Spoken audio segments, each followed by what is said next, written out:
Welcome to Up to So Good, the podcast that unlocks the secrets of creating a purpose-driven business so we can all make this world a better place. Come join the conversation. Hello and welcome to Up to So Good, the podcast that explores the purpose of business with our host, Lena Monroe. Lena is away filming media content for some of our corporate clients. So I am Deborah, the podcast producer, and I'm going to introduce the second episode of season 3 to you. In this episode, we are joined by Jayde Zhou. She is the executive vice president at BlueForce Energy, which is a Vancouver-based company that converts gas-powered vehicles into electric ones. Did you know that transportation accounts for nearly a quarter of Canada's greenhouse gas emissions? This is where BlueForce comes in. They convert gas-powered trucks, delivery vehicles, government vehicles into zero-emission EVs. They're not just cutting emissions, they're also saving their operators thousands and thousands of dollars in fuel and maintenance every year.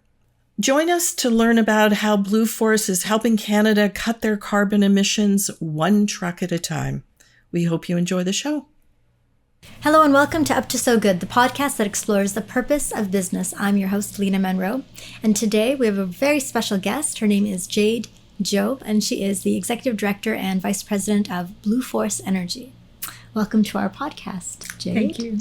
So BlueForce Energy is an interesting company. You essentially convert gas-powered vehicles to electric. Is that right? Yeah, that's about for business. Okay. Yes. So tell us, just tell us a bit more about your business. It started, I think, around 2020? Or? Yeah, we established like 2020, but we didn't really jump into the market right away. So we take like 1 year doing the marketing research and another like 2 to 3 years for our product development. So we start to actively launch to the market 2024 February. So, wow, it's very, very recent. Yeah, it's a very new company. And how has it been? It's very good. Like our first commission is made by YVR. So once we released our product, and then we got a commission by YVR for converting F-150. So your first commission is YVR? Yes. Oh, I see. So you're doing planes? Is that right? No, YVR maintenance trucks. Oh, they're maintenance it's trucks. like for the F-150. For the F-150s? Yes. Okay, gotcha. But I thought it was like gas-powered vehicles, though. Cars and such. Yeah, it's a gas-powered vehicle. So we turn this gas-powered vehicle into electric. Okay, got it. Mm-hmm. But your business model, though, is also like normal gas cars on the road. Trying to turn them into... Yeah, even like a conversion, it's our core business, but like we more like to presenting ourselves as electrification. So we do design the powertrain, and then we help fleet to electrify their vehicles, and then we help like not just a fleet. We can also do a heavy equipment or boat and other type of transportation equipment, and then change them from the traditional combustion engine into electric. Okay, so you can pretty much change anything from a traditional combustion engine into electric. Yes, It can be a boat, it can be vehicles, it can be maintenance trucks. Yes, can it be a plane? An airplane? No, that's not a gas car. Theoretically, yes. Theoretically, okay, but not yet. You haven't gotten that far yet. I see. Is that the goal? Well, yeah, there is a project, I think, funded by Federal. There is like a pilot project to change a plane to electric. So that should be something we can do. Wow. So everything is being electrified. So what started all this? Tell us, how did this start? Because you said it started around 2020, but... Yes, this idea actually came like 2018. In 2018? Yes, from the founder, Mr. Peng. And he's a very successful entrepreneur. Okay. He got like 30, 40 years automobile industry experiences and like over 10 years in new energy. So he first read a news on the newspaper. It says like BC TransLink, they want to change their bus line 100 from gasoline to electric.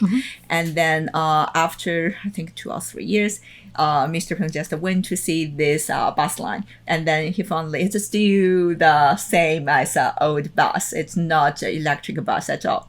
So then he started to wonder why this project is so difficult to deployment. So then we found there's a gap, like not just because of technology, it's also because of cost. Like if it's like a normal bus, you want to purchase a completely new, it may cost like close to $500,000 or $1 million, Right. something like that. And then that is a big budget. So you have, if you want to change all the buses in Yes. Greater Vancouver, Yes. like, and also it's not the end. Even when you finish changing the bus, you have to put a lot of infrastructure. You have like get Yes. charging, and then you have to get like a maintenance, and then you have get like a team to support this new vehicles. I see. So he discovered that in his research, that it wasn't just the changing of the bus, but Yes. the entire infrastructure. Yeah. So charging stations, maintenance, all of that. Okay. Exactly. Like Yeah. like at that time we found like the goal is very good, and then it sounds very simple, but Right. actually in reality it's very very hard. So it requires a lot of different parts to work together. So then we start to think if there's another way to make it simpler or faster or cheaper. So then start from like 2020, we established the company, and then we start to doing the research to see like what kind of conversion existing in the market, and then what the most difficulty they're facing together. Is there a lot of conversion that already exists in the market? Yeah, actually, There yes. is, okay. After the research, we found that there's around about 80 or 100 like EV conversion companies Oh, you're in North kidding? American. Yes. In North America? In North America. Oh, wow. yeah. How many are located in Vancouver? Well, There's in Vancouver, probably like 2 or 3 of them. only 2, 3. Oh, okay. So Yeah. anyone could do that? Like I could take my gas car and go get it? No. So that's the Oh. problem. So I see, when I we see. like did the marketing research, we figured out there is like a lot of EV conversion company, but what they do a classical vehicle. The reason they do a classical vehicle, first of all, it's easy to follow the regulation standard because like of the vehicle older than 1990, you don't have to, there's like a lot of things you can do with the chassis. So it's much easier to pass the inspection.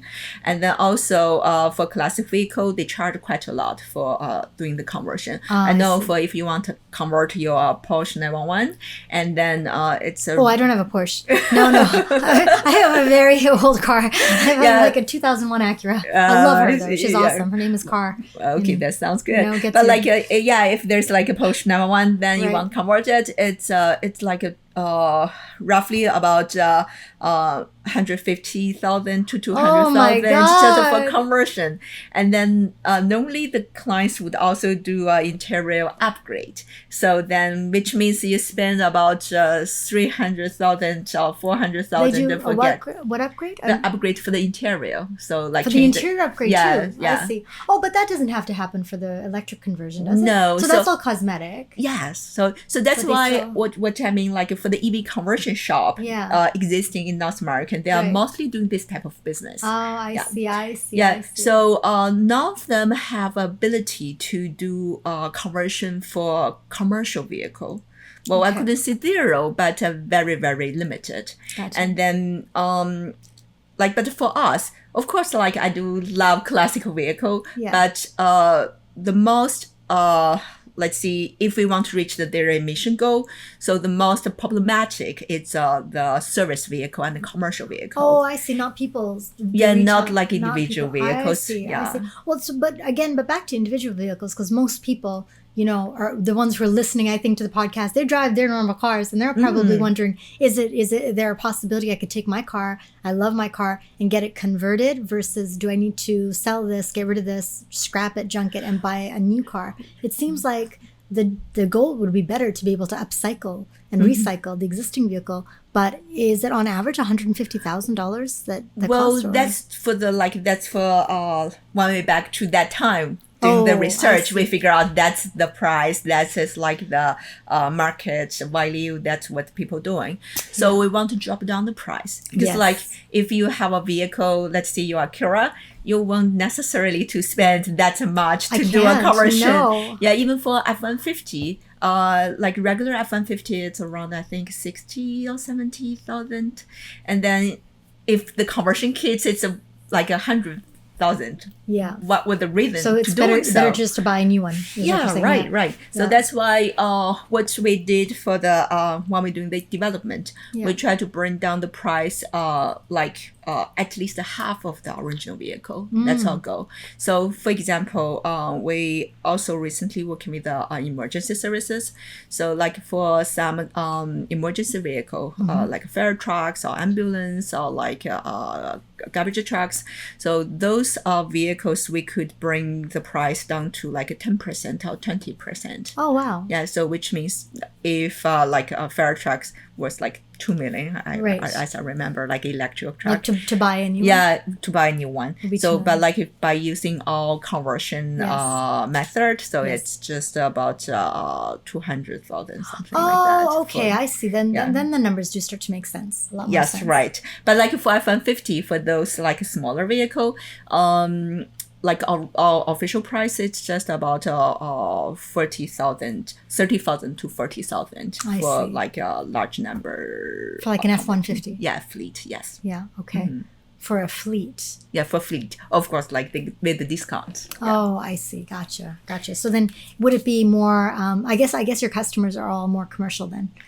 Yeah, for the most part. Yes, of course. Like because EV is very popular and very reliable for individual users. So it's if I really like to change your vehicle, it's better to purchasing something in the market. But for commercial, there's no large companies to provide EV commercial vehicles yet. Oh, so that's why this becomes like one of the only viable ways to get electric vehicles within the commercial space. Yeah, for example, to convert them because they can't buy them new. Right. For example, like Ford, they just have F-150, so the smallest one. They don't have a 250, 350, 550. So then there's no option. But like if, as cities and like other like BC Hydro, those type of company, most of the vehicle they are using is like a 350 and upper.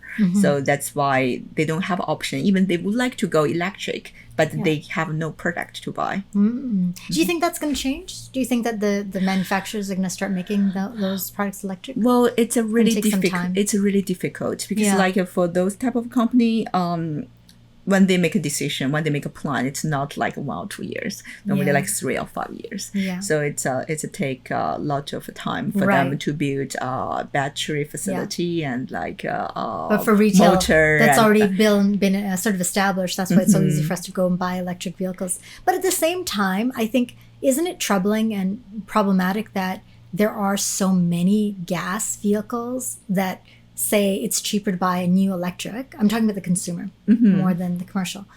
That it's cheaper to go and buy a new electric vehicle rather than convert your existing. What happens to that existing car? Yeah, so exactly. It gets scrapped. That's not good. Well, so that's why we still have like services for our end user. Because like we do understand it's, well, even like the price is not that competitive consider about the end user vehicle. But still, for example, I have a Mini Cooper. And then I do love my vehicle at the time. Those are so cute. But then the engine got problem at the time. And at that time, I don't have the conversion thing yet. So I have to risk trading this vehicle and get a different one because I can after fix the engine and everything, the problem will come back again. So I just don't have the experiences to deal with it. So I do like to keep the vehicles, but I don't have a way to prolong the vehicle's lifetime. So, but with the conversion, and then you can still keep your vehicle, and then you can still keep your old memory. Yeah, but you were saying that it's not really an option for commercial, right? For the end user right now, though, is it? Well, we do have end user. So that's we have basically three product line. One is for classical conversion. And then we offer a small conversion kit for classical vehicle. Of course, you can convert not just the classical vehicle, but also the vehicle you want to convert. Yeah, but as I said, it's not really, the price is not really competitive. So we do have a standard conversion kits for commercial as F-150, F 350, 450. And then also we do a customized fleet conversion and for a large fleet. Oh, I see. Okay. So what were some of the pitfalls or some of the obstacles that you guys have run into as you started to deploy your business? Well, I think the most problem we had before is about the standard. So because like at the beginning, there's no like regulation for commercial business. So we get very confused. And then when we ask the SCBC, and then we asking transportation department, Right. well, they also like they have no idea what like regulation we should follow. So instead of like follow our regulation, now we try to build a regulation ourselves. Oh, you're building the regulations. Yeah, so like we try to find like standardized all procedure, and with the BCIT we have like a program with the BCIT which we call the Certified Installer Program. So it's like to build a standardized technician, so who will be qualified to do the conversion.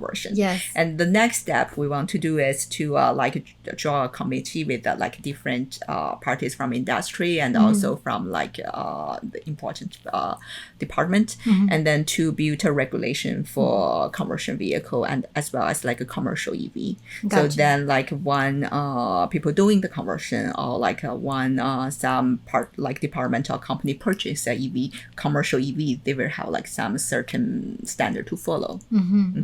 Of course, like financially, as a startup company, it's really hard to get fundings and like financial support. So it's take a lot of time. And So what do you do? What do you do? How do you overcome that obstacle? Well, now it's just like a private fund by founders. Yeah. So because we do believe the future, so that's why we put a lot of investment ourselves. Okay. Yeah. Wow.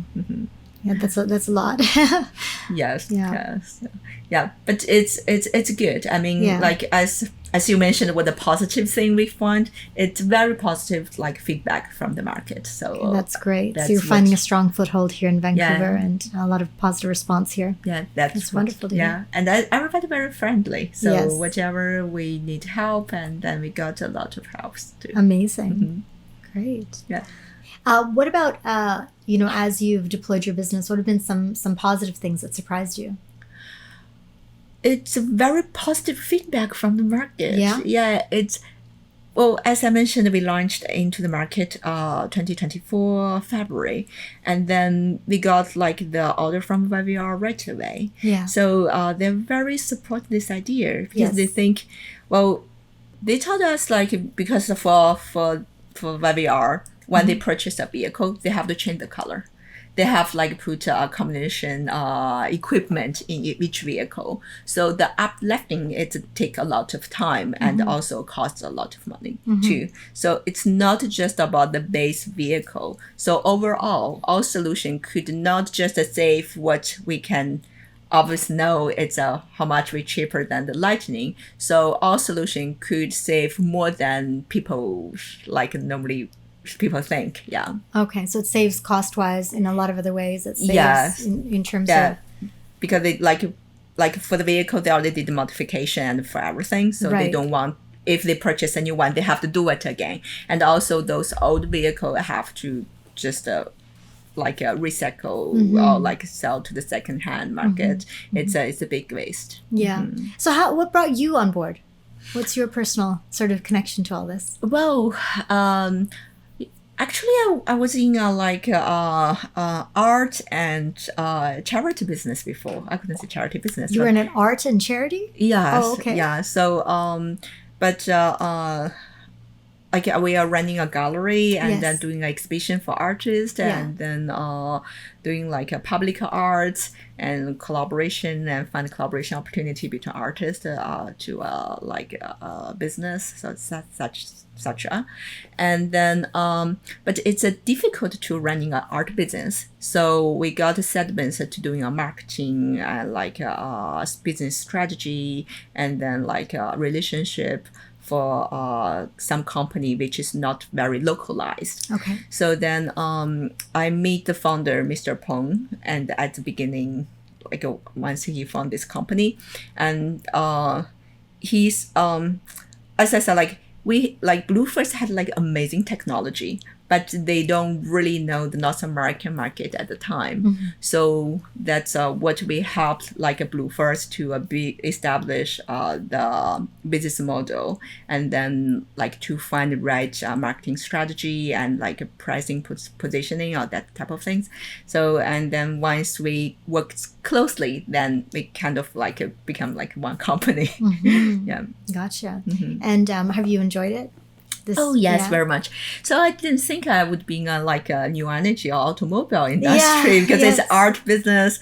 Well, like my major is philosophy, and then like my doing like beside art business, I doing education business also. Like, but it's just quite different. It's a completely different world. Yeah. Yeah.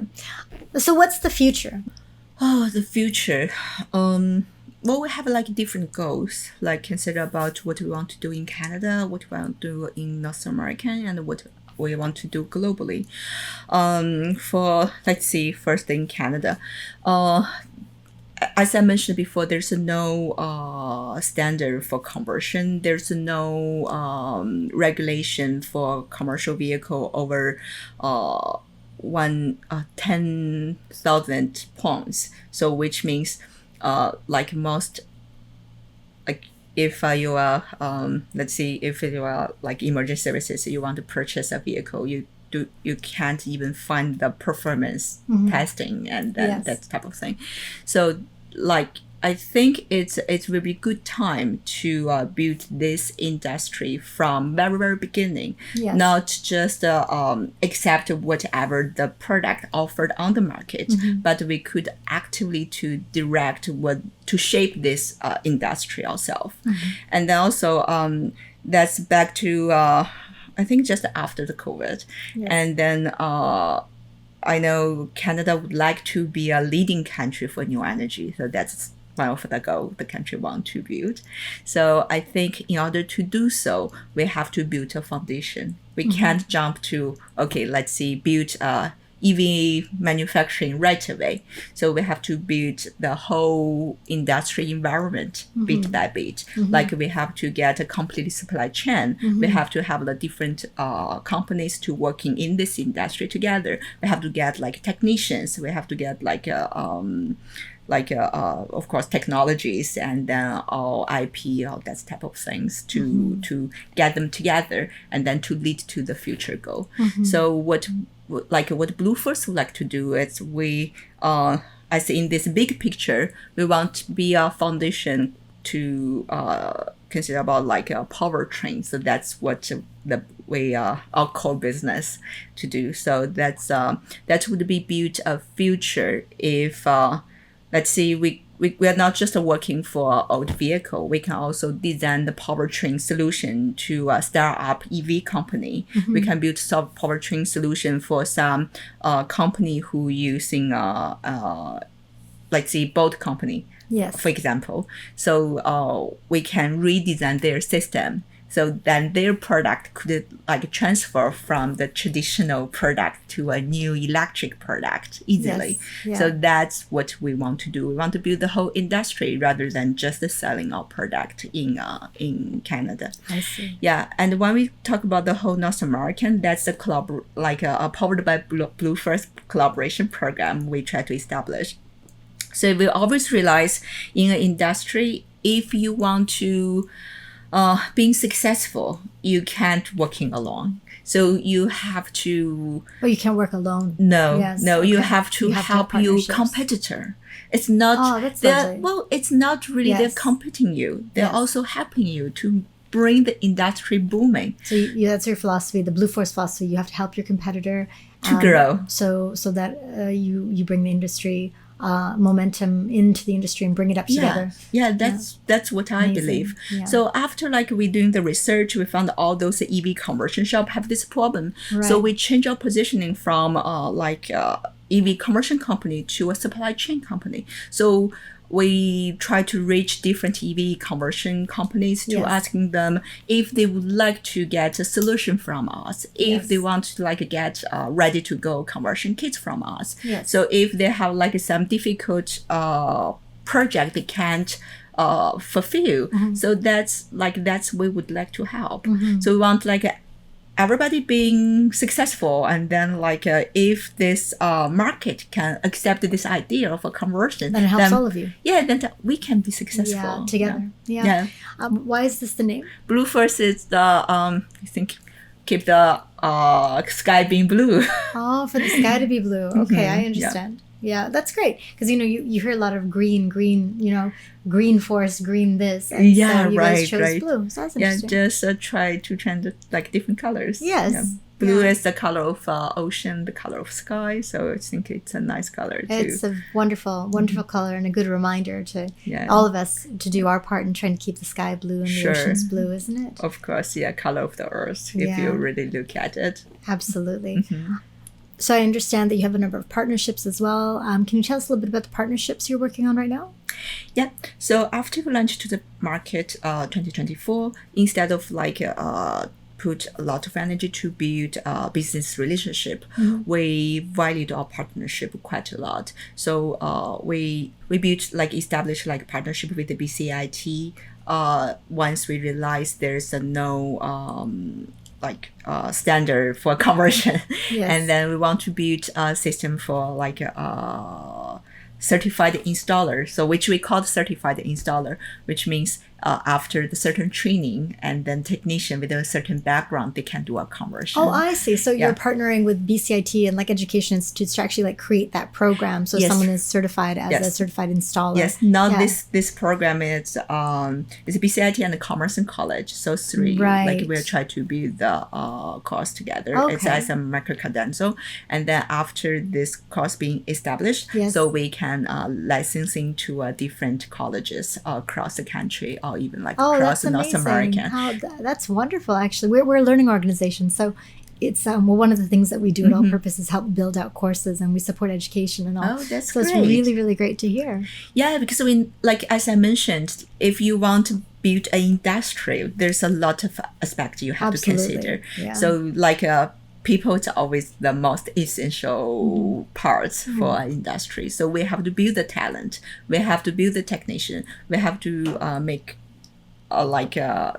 human resource for this industry in order to make the industry booming. Absolutely. Yeah. So that's just skill up people, train people. Absolutely. So exactly. So that's why instead of put a lot of energy into the business first, we put a lot of energy on our education side. Oh, that's wonderful. Oh, that's music to my ears. That's wonderful. So globally, you guys have some goals as well. Globally, because different country have a different need regarding a new energy. Yeah. And then we have a partner in Africa, King West. So they're doing a new energy project as a charity energy project, in Africa. Yes. So their idea is, because Africa is an undeveloped country, they already miss to build those infrastructure, the basic infrastructure for this area. They don't have it? They've missed it? Not as strong as us. Yes. So for example, the grid, so they even have a difficulty access to a clean water. Right. So instead of to rebuild everything from the beginning, so what we think, we can skip this step and move to the next level. So to build energy storage, so then they don't have to build a large large grid, but they can have a different microgrid and to support energy use in a certain village, and tend to build EV. Well, we do have EV conversion project with them. We donate 2 of our conversion kits to Africa. Yes. So let them to start this project. Yeah, instead to purchase vehicles, they can start to using an EV, which is cheaper for long term, because they don't have to purchase gasoline. And then to build solar system. So that's some goal we would like to do with the undeveloped area. Gotcha. And Okay. Oh wow. Well, that's very ambitious. Very interesting. Yeah. So that's what I mean. We have different goal from a nationwide level and North America and globally. Yeah. I see. the majority collaborator we had so far is in North America, not in Canada, because like there's more EV conversion shop. But like in America? In America, yeah. I see. So tariffs are affecting. Yeah, because like they have to consider about if they're purchasing from us, they have to pay the tariff. Yes. And then there will be like a higher price, and then stop their customer to make the purchase, especially when it's the really economic dangerous is right not now. good.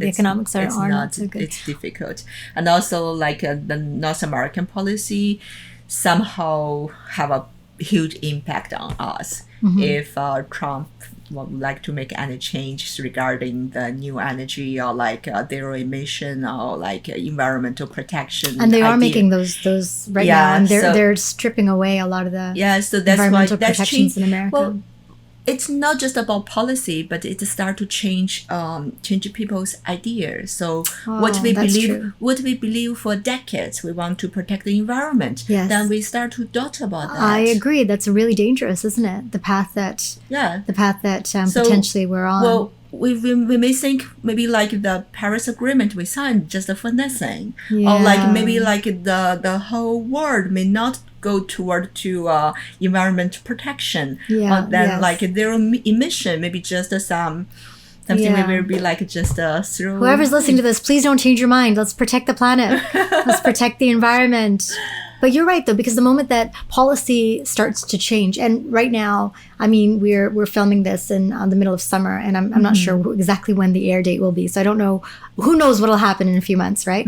But now, in the middle of summer, there are just there is a push in the States to remove these kinds of protections, but the most dangerous thing isn't as much the policy. You're right, it's the mindset. Yeah, right. The policy can, because like I know different governments, they always have like a part and change. They all have. Isn't it shocking though that there's been such a pushback towards environmental protection? Aren't you shocked? Like when I see this on the news and I'm reading through, I'm like, what is going on in this world? Like, why are we even considering rolling back protection? Why we're what? Well, we've been talking about this for so long, and it's very clear. I mean, it's very clear that climate change is a real thing. And yet there's still so much debate amongst those who don't even have really any insight or degrees or analysis. They have opinions that climate change isn't real. I don't want it to be real, but it's real. It's there. It's happening. Yeah. Right? And it's really like put a big questioning to everyone. Like people will doubt about like a lot of moral standards and like logic, and then some principle we had so far. That it's not just the environmental like protection. We will like doubt many things, human rights. Like talk about like LGBTQ we support for so long, and doubt about like even the Freedom Act. Like we can't doubt these things. So that's because that's fundamental. That's what we believe to build the civilization we working for so long and so far. So it's really not just about. It's such a weird time. Yeah, it is a really weird time. Yeah, I don't know. I've never anticipated that times would get like this, where human rights would be in doubt. You know. Environmental protection is linked to human rights, of course, because we have a right to live in a clean environment, like a better world, right? Yeah. So and when we protect humans and we protect their human rights, it also impacts the world that we live in, the environment that we live in, and it's such a shared responsibility. So. Yeah, right. It's difficult, I know. It's like when we drive the whole society toward to some goal, it's difficult to achieve, but. For the past century, I mean, we still doing it, even it's hard. And then look how successful we have done so far. We have done, there's a lot of good things that have happened I really so don't far. think it's a good idea to give up just for some economic reason or some like power fighting. It is like a political. I don't know why it's come up like this. It's like the last little bit of old power structures are rising up, trying to. I don't know, just be loud, take us back into the dark ages, but we have to fight that. Yeah, right. So, well, thank you so much for joining us, and thanks for all the work that you're doing at BlueForce Energy. And if people want to learn more, I guess they can look at your website. Yes, of course. They can also reach out to you then? Yes, please. Okay. All right. Well, thank you very much for joining us here at Up to So Good. Okay, thank you. Well, that's all the time we have for today's show. Thank you so much for joining us. And if you enjoyed the show, please subscribe, hit the like button, or share an episode. And if you have any feedback, questions, or comments, or show ideas, you can email us directly at hello@allpurpose.io. Thank you once again for joining us. We'll see you next time.